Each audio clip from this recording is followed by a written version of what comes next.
In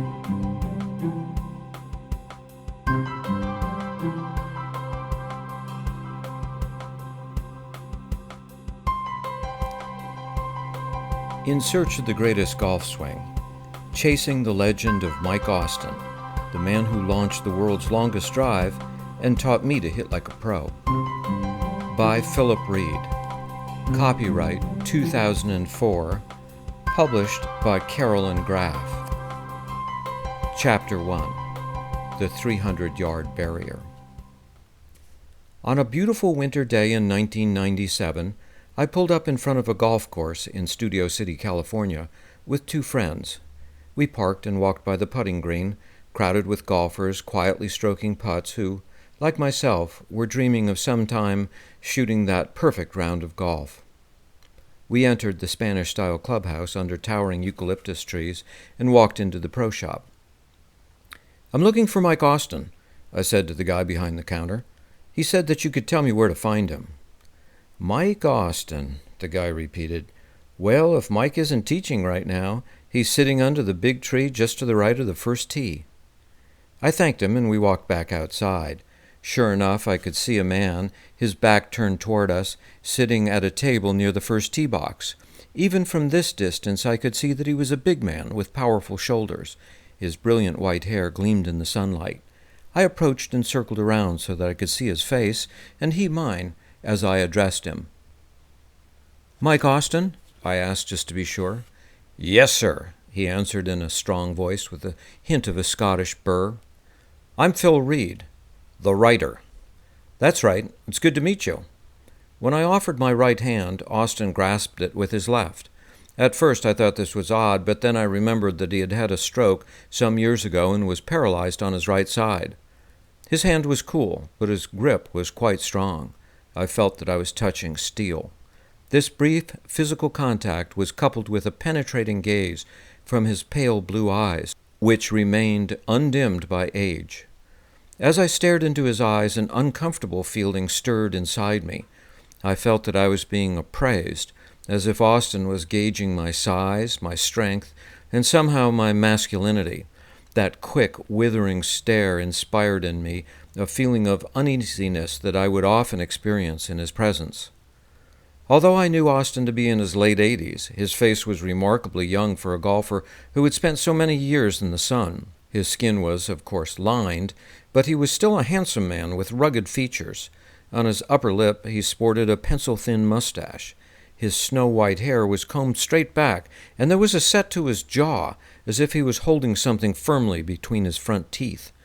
The result gave his face an animal snarl, like a predator ready to pounce. "Excuse me for not getting up, sir," Austin said, still gripping my hand. "Since my stroke, my movement has been limited."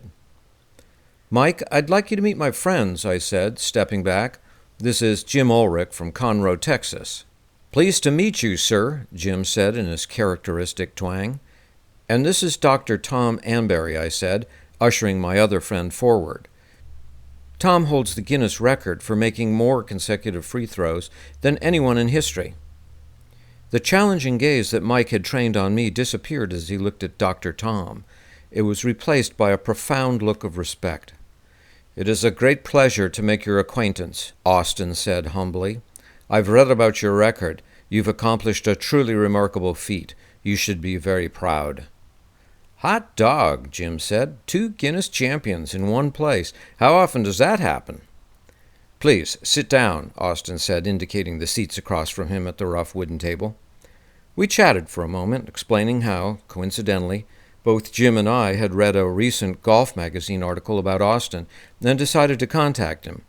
"I was coming out here to visit Phil," Jim said, and I thought, shoot, I could get my book signed by 2 world champions at the same time.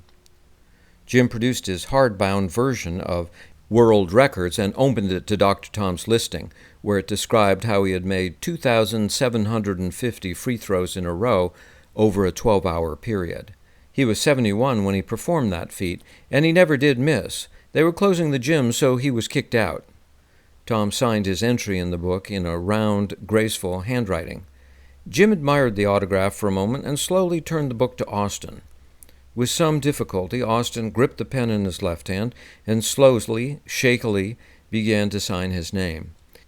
It took some time to do this, and as he labored over it in silence, I read the entry I had read so many times before, but could still hardly believe. The greatest recorded drive on a standard course is one of 515 yards by Michael Hoke Austin of Los Angeles, California, in the U.S. National Seniors Open Championship at Las Vegas, Nevada, on September 25, 1974. Austin drove the ball to within a yard of the green on the par 4 450-yard fifth hole of the Winterward course, and it rolled 65 yards past the flagstick. I looked across to the nearby driving range where dozens of golfers were hitting balls. There was the usual variety of swings: impatient slashes, tentative swipes, loose, looping pinwheels. One man's swing was so panic-stricken it looked like he was trying to kill a snake with his club. The results of these swings were equally mixed: topped shots, worm burners, snarling hooks, and wild slices that zoomed off the range. After hitting a shot, one golfer would curse, slam his club down onto the mat. Then, wearily, he would begin his routine again. He'd tee up another ball, hit it, curse, and pound the mat. In short, it was a typical sampling of golfers who were struggling for consistency and distance. What was it, I wondered, that made this game at once so addictive and yet so diabolically difficult? My own game had come a long way in the 8 years that I had been playing. I began by shooting around 100 thanks to some God-given athletic ability and an analytical nature. But once I decided to take the game seriously, to actually try to improve, my scores shot up as high as 110. I began to read golf instructional books, most of which did little more than add to my confusion and hurt my scores. Eventually I came to form a rather low opinion of most golf teaching, but by playing once a week and practicing, I was able to bring my score back below 100 and then break 90. Now I was shooting in the mid to low 80s.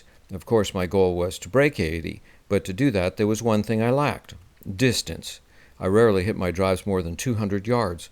My 7-iron went only about 130 yards. Distance is the dream that every middle-aged golfer chases, and the pursuit of distance is what brought me here today, for I was, at this moment, sitting with the man who had set the record for driving a golf ball farther than any other human being, ever. Let me take a moment to put this accomplishment into perspective. Tiger Woods, the greatest golfer of our time, once said that his longest drive was 415 yards. He said he hit that drive while he had been playing a practice round before the British Open and was assisted by a wind that was howling at his back. Mike's drive at 515 yards was a whole football field longer. Furthermore, Austin had unleashed that prodigious blast at the age of 64 with a steel-shafted, persimmon-headed club rather than the titanium clubs and hot balls used by Tiger. Clearly, Mike's swing must be different to get such an amazing result. I wanted to discover what Mike's method was for obtaining such incredible distance on his drives. I wanted to learn his secret to improve my own golf game, but I also wanted to describe it in a book that would help other struggling golfers. "Mike," I heard myself saying, "do you think you could teach someone like me, someone my size, to hit the ball 300 yards? I expected another appraising stare from Austin. I expected him to ask how tall I was, or to question my strength, or to qualify his answer in some way. Instead, he answered quickly. Distance has little to do with size or strength. Distance comes from supple quickness. As he said these magic words, supple quickness, he cocked his left wrist slightly and made a fluid, swinging motion, and in that small, deft motion I saw a faint echo of his greatness. It was like handing a baseball to a Hall of Fame pitcher and seeing his old, gnarled fingers work it into just the right grip to throw a slider or a curveball. "You see that net out there?" Mike pointed at the backstop for the driving range, which was at least 150 feet tall. "I had a student, a young woman. After taking lessons from me, she was hitting the ball over that net."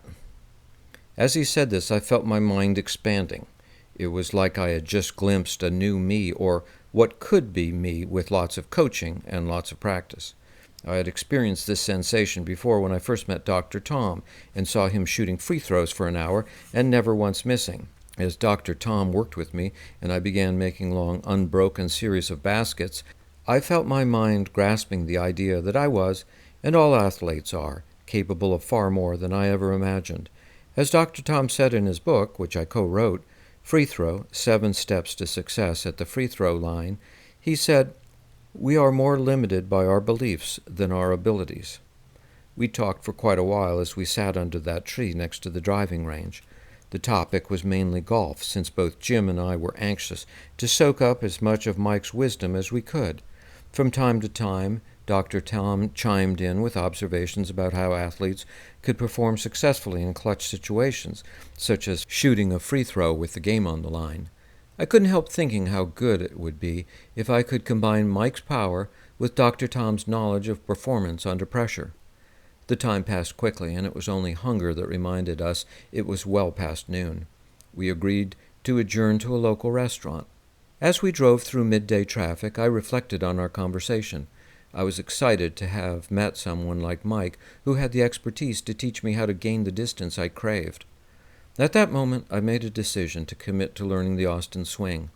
I would stop the silly experimentation I had been using to find my golf swing and dedicate myself to learning what had made Mike such a prodigious hitter. I decided I would set aside my goal of breaking 80 and replace it with a new one. I wanted to hit a 300-yard drive while playing a round of golf on a regulation course. I set this goal of a 300-yard drive, even though I knew I would be wildly happy with consistent drives in the range of 250 yards. But the round figure of 300 yards set a clear benchmark that captured my imagination, because it was so easy to visualize. Certain even numbers become obstacles that are more difficult to achieve. Dr. Tom had told me that many people struggle to make, say, 10 free throws in a row. They keep missing on their 9th shot. But once they make a perfect 10 in a row and set their sights higher, on 20 perhaps, then they keep missing on the 19th. Now my goal was to be standing 100 yards farther down the fairway when I hit my second shot. If I could hit the 300-yard drive, my second shot would typically be with a wedge. Or, like Mike, maybe I would drive the green on a short par 4. What would I have to do to gain those extra 100 yards? I would have to enter Mike Austin's world, the world that at once intrigued and intimidated me. Little did I know that as I began that journey, that I would learn so much more than just about golf, or that I would gain so much more than a more powerful golf swing.